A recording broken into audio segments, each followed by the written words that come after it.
On May 5th, 2009, one of the most iconic tower defense games was released that later branched off into multiple different genres. That game was Plants vs. Zombies.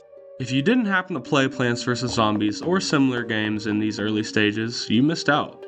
To this day, many games from this era still top the charts and plenty of them have titles across genres and consoles. PvZ, however, has one of the most elite resumes out of these late 2000s hits.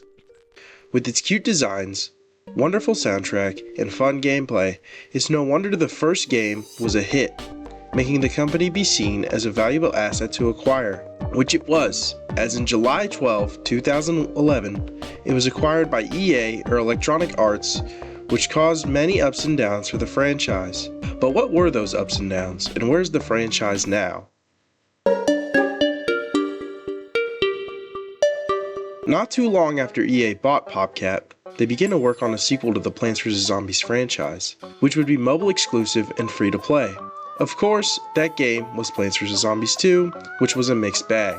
While there are good aspects to the game, the bad aspects heavily outweigh it, as its microtransactions, ad-filled slop, and its power creep cause many to feel as if the game is, well, no, they're right, the game is absolute shit. I'm not gonna defend it. And it seems the community has gone above and beyond to make PC ports with completely new optimization like PvZ Gardenless, or just simply remastering the game, fixing all the problems I mentioned before like PvZ Refurbished. It goes to show how badly EA handled Plants vs. Zombies at the time. The second PvZ only held the attention of the fanbase to a certain extent, but soon enough their prayers would be answered with a brand new console Plants vs. Zombies game, also under the scrutiny of Electronic Arts Incorporated.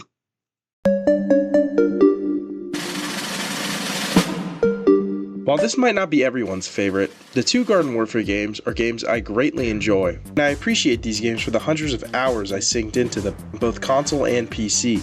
As the Garden Warfare games changed the specific type of game the franchise was used to, flipping it mainly from tower defense to a more third-person shooter game, very similar to Team Fortress 2. With its 8 main characters, not including the many variants, Zomboss, and Crazy Dave, its gameplay is considered to be chaotic fun, as each match consisted of pure chaos.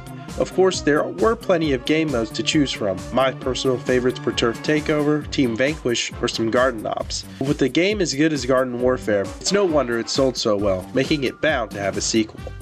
Which it did, in the form of Plants vs. Zombies Garden Warfare 2, adding 6 more characters, making the main roster have 14 characters, not including the many variants. Plants vs. Zombies Garden Warfare 2 succeeded in the areas Garden Warfare 1 lacked, as it now had a playable lobby, being Backyard Battleground, a story mode, and new secrets to find across the game, and its maps.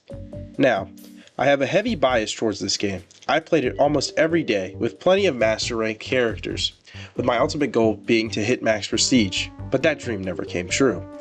Of course, as with Plants vs. Zombies Garden Warfare 1, the game was a huge success, bound for a new game for the Garden Warfare series. But before we jump into Battle for Neighborville, we need to talk about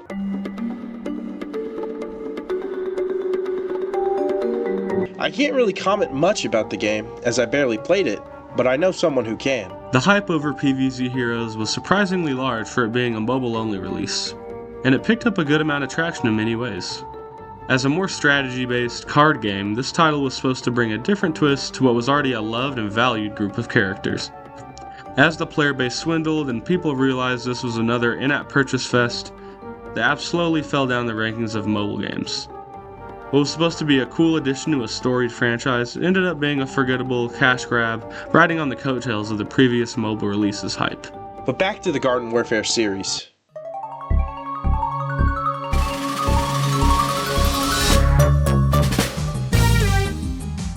While not branded with the Garden Warfare title, Neighborville was the successor to both Garden Warfare 2 and 1, a high standard to beat, adding again 6 more characters to the roster, and later updates adding 3 more, making the total roster 23 characters. But wait, what about the variants? Well, I'm here to tell you, they don't exist in this game.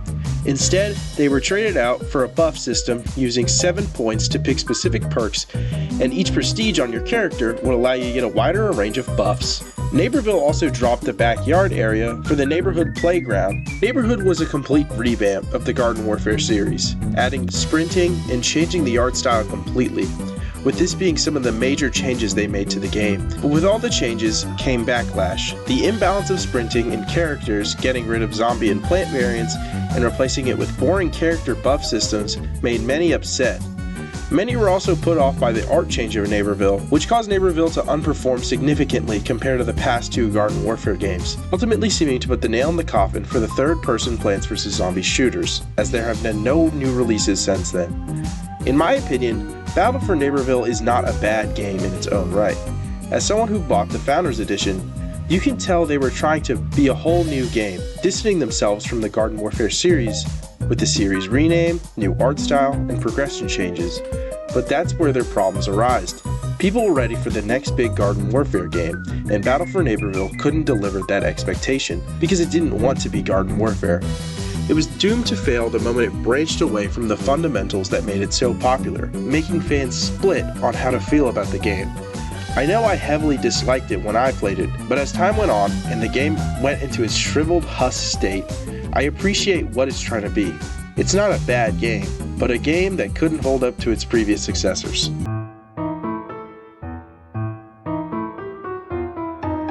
The last topic of this video is the most recent addition to the series, Plants vs. Zombies Replanted. This problem child of the recent PvZ timeline is a $20 gaming experience that includes AI upscaling, fake concept art, and nearly identical gameplay to the original Plants vs. Zombies. You're probably thinking to yourself, this game sounds horrible, and a majority of PvZ fans would agree with you on that.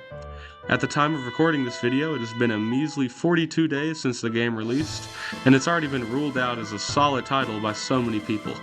Between the controversy, fake art, and no satisfying rehashing of the OG, no one really wants to play this thing. I'm all about remastering old games, but Replanted is a shining example of how not to do it. The Plants vs. Zombies franchise has many ups and downs, and right now, it's in one of the downs. With the lack of new content, besides Replanted, which isn't even a new game, or the development hell that Plants vs. Zombies 3 has been in, PvZ fans have been lacking anything truly new for a while, and it seems that most fans have accepted that. But we just have to hope that something will bring a spark back to the series, because for the time being, the Plants vs. Zombies franchise seems to be dead.